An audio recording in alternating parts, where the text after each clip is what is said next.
vamos a estar hablando, por supuesto. Hola, Luciana, ¿cómo Buenos estás? días. Por supuesto, el cierre de año escolar y lo que se proyecta para la operatividad de los planteles educativos en el siguiente periodo 2025-2026. Señor Fausto, vamos a empezar de una vez quizás, como dicen, por el tema incómodo. Vamos a hablar por esos altos porcentajes de morosidad que están atravesando los planteles privados educativos en este momento, entendiendo también que esto responde, bueno, a la realidad de los bolsillos de los padres que quizás no pueden cumplir con todas las responsabilidades que implica la crianza de un niño, pero empecemos hablando de estos porcentajes de morosidad, porque al final esto termina afectando todo el presupuesto y todo el proyecto escolar.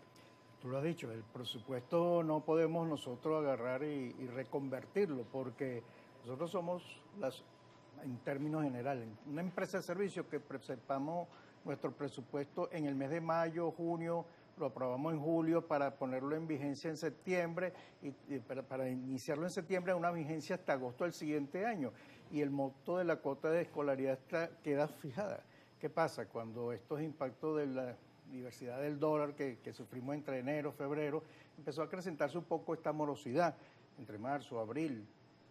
Pero ya en mayo, inclusive en junio, ya estamos recobrando un poco, sigue siendo alto un 25%, ya no está en 40%, ya los padres se están poniendo al día, hemos entendido la situación real que está pasando el país, pero cuando tenemos un presupuesto de funcionamiento de un colegio, cuando el 70% tiene incidencia laboral, es decir, todo lo que sea sueldo, prestaciones sociales, el 9% de colaboración de la ley de pensiones que tenemos que aportar también dentro de las instituciones educativas privadas, todo esto, bueno, tenemos que honrar ese compromiso de inclusión de las prestaciones que tenemos que pagar, o bien el 31 de julio, o las vacaciones inclusive, o lo que se pagan algunos que otros pagan en diciembre. Entonces, hay una realidad dentro de ese cobro que se hacía en divisa y ahora el cobro que un 80-90% ya se hace en bolívares a la tasa oficial Banco Central.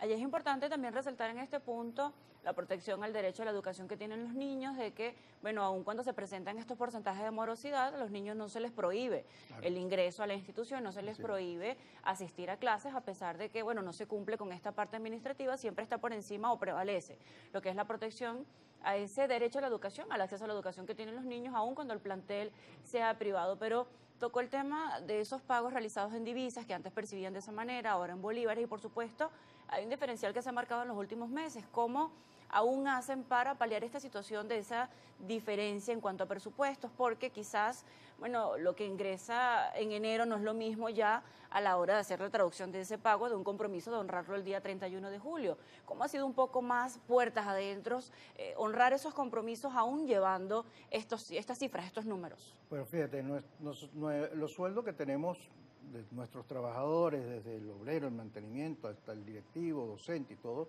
lo tenemos en un presupuesto en divisas. Lo pagamos en bolívares, es cierto, pero también había un porcentaje que era en divisas para estimular, incentivar al trabajador.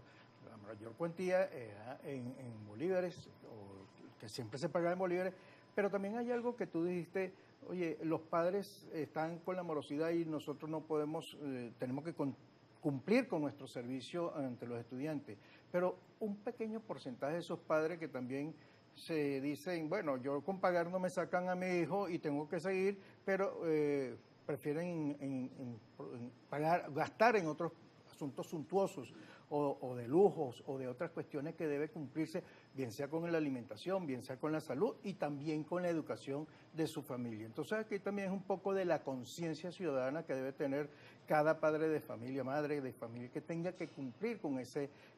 Porque al fin y al cabo eso se traduce que el maestro, el obrero, el mantenimiento, el directivo que está trabajando en esa institución deja de percibir lo que realmente le corresponde, o inclusive cuando llega a final del periodo del 31 de julio o el diciembre, como en algunos casos, bueno, eso es cómo hay que pagarlo si yo lo estoy recibiendo a una tasa de 102, 100 bolívares, y después cuando se vaya a pagar que estén 120, 150 bolívares, bueno, hay como plantearnos esa situación, no hay. Un economista no lo puede ver. ¿Cuál es el promedio de ingresos que tiene quizás un docente en un plantel privado o un personal administrativo? Porque entendemos también que al final ellos terminan siendo también madres y padres de familia, claro, que tienen que pagar también la educación de sus hijos en diferentes planteles o actividades extracurriculares o cumplir con todo lo que acaba de mencionar en cuanto a salud, también alimentación, vestido, también terminan siendo cabezas de hogar. Mira, el punto de referencia que siempre nosotros damos es la cesta básica alimentaria. O sea, la cesta básica que está en 500, 520, 550,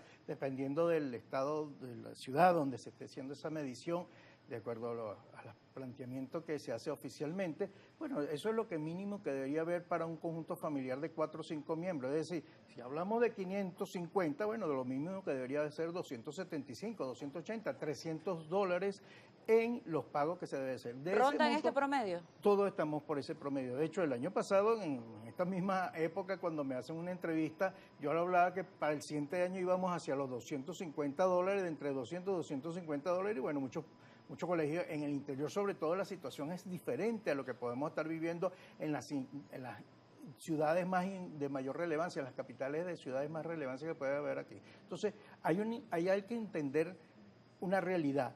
De los 3.800 planteles educativos privados que hay en Venezuela, más de la mitad son preescolares, o sea, son esas pequeñas empresas, esos pequeños emprendedores que tienen el permiso de funcionamiento del Ministerio de Educación, que mantiene con 70, 80, 100 estudiantes, porque son de ese rango, donde tienen una plantilla de 10, 15, 18, 20 trabajadores. Bueno, esos son los que están recibiendo mayor dificultad y que se necesita realmente la capacidad de entenderse cómo manejarse de la economía de acuerdo a la realidad del país.